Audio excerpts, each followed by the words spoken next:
اب اس کے بعد قرآن میں بھی اس کے یہ حکم نہیں ہے، حدیث صحیح میں بھی حکم نہیں ہے۔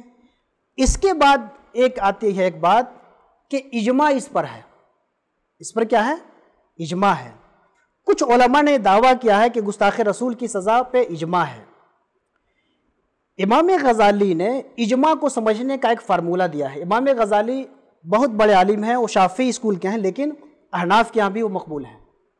امام غزالی نے فرمایا ہے کہ اجماع کو سمجھنے کی، اجماع کا اگر دعویٰ کوئی کرے کہ اس پر اجماع ہے یعنی سارے علماؤں کا اتفاق ہے، اگر اس کا کوئی دعویٰ کر رہا ہے تو اس کا دعویٰ صحیح ہے کہ درست؟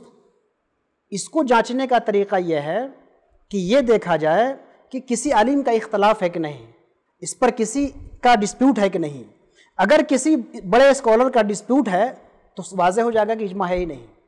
یہ جو مقدمہ ہے گستاخی رسول کی سزا کا مقدمہ، اس میں بہت سے علماء کے ڈسپیوٹس ہیں، بہت سے علماء کے اختلافات ہیں۔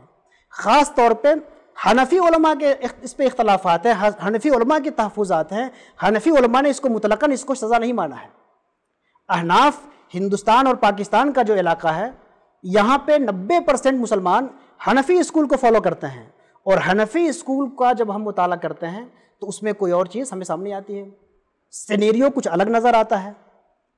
اب اگر آپ حنفی ہیں اور چھوٹے چھوٹے مسئلے پہ کہتے ہیں کہ ہمیں حنفیت چاہیے، تو یہ اتنا بڑا کیس ہے، اتنا بڑا ایشو ہے گستاخی رسول کی سزا کا، آپ اس میں امام ابو حنیفہ کو کیوں نہیں فالو کرتے ہیں؟